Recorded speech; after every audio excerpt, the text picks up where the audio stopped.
Welcome back. तो इसमें थोड़ा सा हम now reorganize data advance advance चीज़ों को देखेंगे कि कैसे ये जो एक टर्म है टेक्स्ट क्लासिफिकेशन, ये क्या है, चैट जीपीटी में हम कैसे यूज़ कर सकते हैं और इसके लिए मीन्स कि क्या इनपुट देना पड़ेगा और क्या प्रॉम्प्ट देनी पड़ेगी हमें, तो वो सब डिस्कस करते हैं। टेक्स्ट क्लासिफिकेशन सबसे पहले क्या होती है?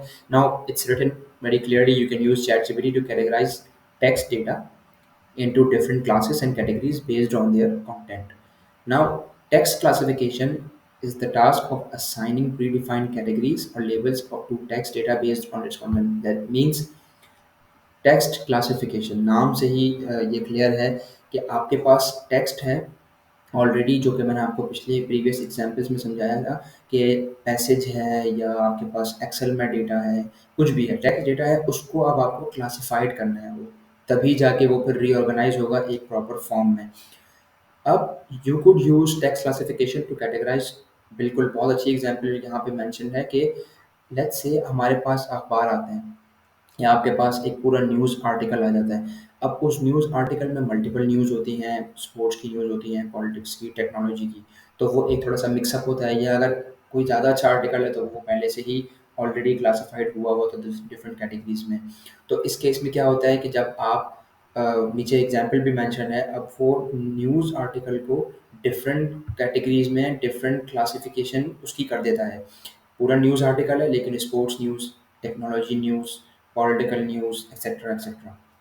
अच्छा, टेक्स्ट क्लासिफिकेशन में चीज़ ही यही है कि लाइक आपने मल्टीपल टेक्स्ट दिया जिसके बेस पे वो ट्रेंड होता है और फिर वो नेक्स्ट जो कैटेगरी आप उससे रिक्वेस्ट करते हैं, जैसे हमने एग्जांपल में देखी थी बेसिक्स की कि हमने हमारे पास इवेंट्स थे, ईयर था, लेकिन उसके बाद हमने जो है वो उसे एक टेक्स्ट क्लासिफिकेशन दी थी कि इसका इम्पैक्ट क्या हुआ कंट्री पे, तो वो उसने खुद प्रिडिक्ट किया था।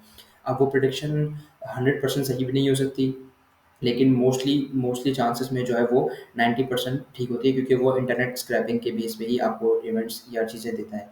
देखिए ये वही बात है कि कहाँ तक आपकी इमेजिनेशन और क्रिएटिविटी जाती है, ताकि आप फिर ये एआई टूल्स को यूज़ करते हुए मल्टीपल चीज़ें कर सकते हैं।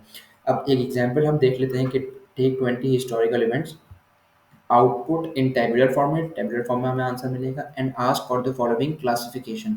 अब देखें, एक्सक्यूज मी, अब ये मल्टीपल क्लासिफिकेशंस कर दी क्या टाइप ऑफ इवेंट के, भाई वो इवेंट क्या थे, वो वॉर के थे, वो पॉलिटिक्स के थे या नेचुरल डिसास्टर्स के थे, वो खुद ये प्रिडिक्ट करेगा। रीजन्स क्या, कहाँ पे हुआ था, सेंचुरी कौन सी थी, इम्पैक्ट क्या हुआ था जो कि हमने खुद देखा था उसमें। और तो वो बेसिक क्या कहते हैं रीऑर्गेनाइज थी, लेकिन उसमें मैं आपको सिर्फ ये दिखाना चाह रहा था कि कैसे हम टेक्स्ट के फॉर्मेट को टेबुलर फॉर्मेट में क्लासीफाई कर सकते हैं।